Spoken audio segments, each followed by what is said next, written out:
What's up, guys? Welcome back. Tony here. Hey, a little something different today. We are going to do a little Q&A. I have a lot of reoccurring questions that I thought I would address today. So without further ado, let's get to, oh wait.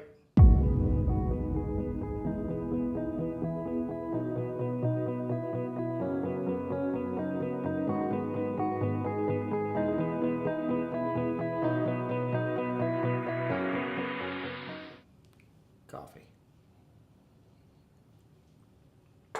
All right, so let's get going. One of the first things I'm going to say is yes, I do. I have a tiki bar in my house. A lot of people has asked me a question about that. They wondered if it was a green screen or an actual tiki bar. And yes, I do.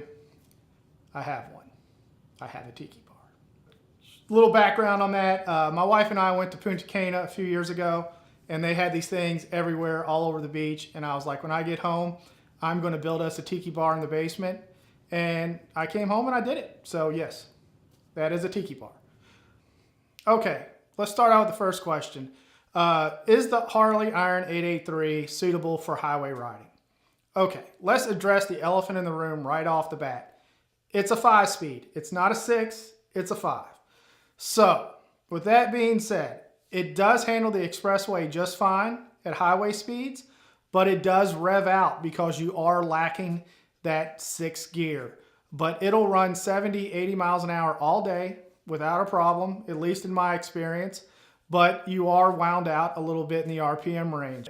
But it can handle it, and it does keep up with traffic just fine. Me personally, I converted mine to a 1275. So I have a little bit extra power on the expressway now. So it on the expressway for me is zero problems whatsoever with keeping up with traffic and having the power to pass at 70, 80 miles an hour. The stock 883, it runs 70, 80 all day, but trying to pass at that speed, you need to give yourself a little bit of extra room just to be safe. But yes, it handles the expressway just fine. Next question I had is, does it overheat on you? Do you have any overheating problems? Guys, again, elephant in the room, air-cooled engine. So it is designed to have wind blowing over the heads to keep it cool. So anytime you are setting in slow-moving traffic or at a dead stop with the motor running, there is a chance of overheating, especially on real hot days. With that being said, I have been in slow traffic lots of times, moving very slow on hot days, and I've never had a problem with it overheating. Now on the flip side, if I'm sitting in traffic and it is at a dead stop and it's hot and say a train is going by and it's going to be a few minutes before I'm able to move, I will turn the bike off and just sit there with the bike off, start it back up after the train's gone and keep going. So you need to use a little bit of common sense on this and just assess the situation you're in, if you need to keep the bike running or if you need to shut it off. But me personally, I've never had a problem with it overheating. The other question I had was, what mods should I do? Guys, I can't answer this for you. I can tell you what my opinion is on this. And, you know, when I first got the bike, the first thing that I did was the exhaust and the stage 1 upgrade. For you all that don't know what the stage 1 upgrade is, I have a video on that already. I'll put a card up here for you. But basically what it is, it's an exhaust, aftermarket high flow air cleaner, and a new tune. And basically what this does for you, these bikes come from the factory super lean for emission reasons. So when you add this high flow air filter in the exhaust, you're basically allowing more air in the motor, and the new tune richens the bike up. So it actually helps it run cooler and better.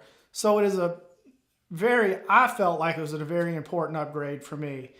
And then other than that, the only thing that I felt was very important was a seat. The stock seat was just not cutting it for me. And that is all personal preference. Everybody's opinions they're all over the board on these seats. So I personally run a Mustang Tripper Solo, I believe is the name of it. One of the other questions I received, can you use the Harley Iron 883 as a light, small bagger? I think absolutely. I think with the aftermarket, you could get your saddlebags on there, a windshield, You pretty much build this thing out to be a small bagger. Now, with that being said, would I take it on a 2 long week road trip? Probably not. But for a day trip or a weekend trip, I wouldn't hesitate taking the Iron 883 on anything like that. I have done day rides 300-400 miles before, and the bike has performed flawlessly on it. So, you know, if you want to turn it into a small light bagger, I absolutely think you can do it. The other question I get is, do you find it comfortable on long rides? I do. I don't have a problem, but I've also modded the bike to fit me and my style and my comfort with, you know, seat, handlebars, things like that. So I find the bike extremely comfortable. Now, if you're 6'6", probably not, man. You need to be looking more like the Dynas. Oh, wait, scratch that, back it up. Softails, you can't buy a Dyna anymore. But yeah, you might need something a little bit bigger, a little more stretched out if you're, you know, you're up there in height. But for me, bike fits me perfectly, and, you know, I love it. And it does vibrate, it does shake. It's a Harley, you know. It's got the vibrations and it has the shakes, but it's not excessive, and I don't find it distracting or uncomfortable at all. Actually, I enjoy that trait of the motorcycle. For me, that's what Harley's all about. So yeah, really subjective question there. I mean, everybody's going to think differently on that, but I personally love the Iron 883. I think it's a fantastic bike. The aftermarket is absolutely huge on it. You can turn this bike into whatever you want. Anyway, guys, that's about... Oh, last question. I had a couple of people ask what I use to film these. So the camera that I'm filming with right now is a Canon 80D, and I have a 50mm f1.8 lens on this one. All the B-roll stuff that I shoot is on a Sony a6500 with an 18-105 f4 lens. The reason I use that one for the B-roll is it gives me the ability to shoot in 120 frames a second, so I can get that slow motion, and it also has a little bit, not a little bit, but it actually shoots in 4K also.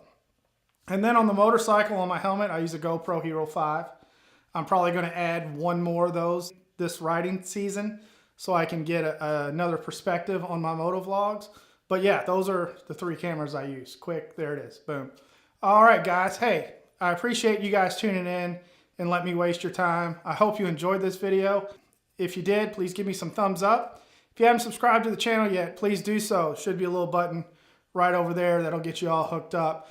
Stay tuned. Next Tuesday, we got another Tuesday's tip coming up. So stay tuned for that. And like always, guys, ride safe out there and be careful. Until next time, later.